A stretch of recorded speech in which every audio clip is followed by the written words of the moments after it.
তুই দূরে যা, তুই ছাড় আমার কাছে ছাড়।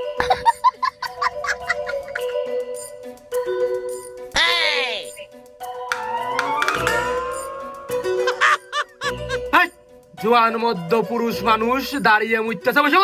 আমারটা কি তোমার মুইটা দিতে করছি? তোমার মতো তুমি মতো জিন্সের প্যান্ট জীবনে সখী দেখেছো? জিন্সের প্যান্ট পরে বসা যায়?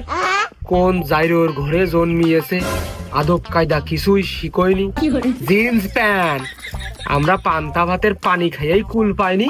জিন্স প্যান্ট, আরে ওই সময় জিন্স প্যান্ট কোনে পাবো আমরা? হ্যাঁ, তুমি গরিব হয়েছো, তুমি গরিবের ঘরে জন্মাইছো, তোমার বাপ গরিব, তা আমি কি করব? আমি কি তোমার কিছু কইছি? চিনি না জানি না এসে পোকা শুরু করে দিয়েছে। জাইরের ঘরে যা। হে প্রভু, হে প্রভু। হ্যাঁ, এ তো অন্য ঘরে জন্মায়নি, এ যাইরো তো আমারটা। এই খবরদার দৌড় মারিস নে, আগে কাজটা শেষ কর।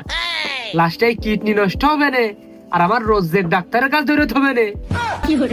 আব্বা, ওই জায়গাটা দাঁড়িয়ে কাজটুক শেষ করলি, তারপরে তুমি যে মাইকটা দিবানে, ওই রোজের ডাক্তারের কাছে না যেতে হলেও ওই রাজা ডাক্তারের কাছে জয় লাগবে না। এই ওই যে জামা কাপড়ই হবে না, অর্থাৎ হবেন কিটা? আগে শেষ নামা, পরে যা হয় হবে না।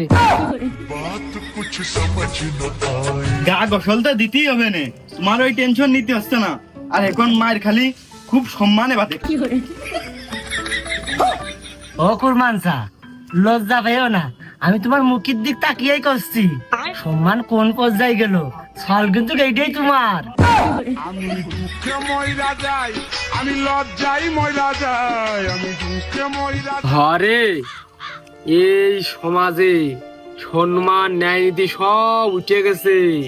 এ দোষ হচ্ছে আমার, তোর, এই ময় মুরব্বিরই। এখন আমাদের কাজ হচ্ছে সম্মানটা আবার নিয়ে আসতে হবে। চল দিনই দুইজন যে ভাইবে দেখি কি দিয়ে কি করা যায়। এখন সমাজে কোনো জায়গায় সম্মান নেই রে।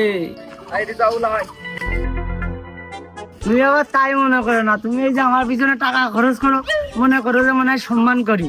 টাকা আবার না খরচ করলেও কিন্তু আমি তোমার সম্মান করি। আমি কিন্তু তোমার মনের থেকে কিন্তু সম্মান করি চাচা। হ্যাঁ, যেই 2 কাপ চা খাওয়ালাম কত সম্মান। আর যেই দোকানটা আমি আরসি খাওয়াতে পারিনি গরম বলে, তখন দোকানদার সঠিক, আমি ভুল, কত ন্যায় নীতি, কত কিছু আমার শিখলি, আমি সে জানি। ও হয় এরকম, তুমি ভুল বোঝো।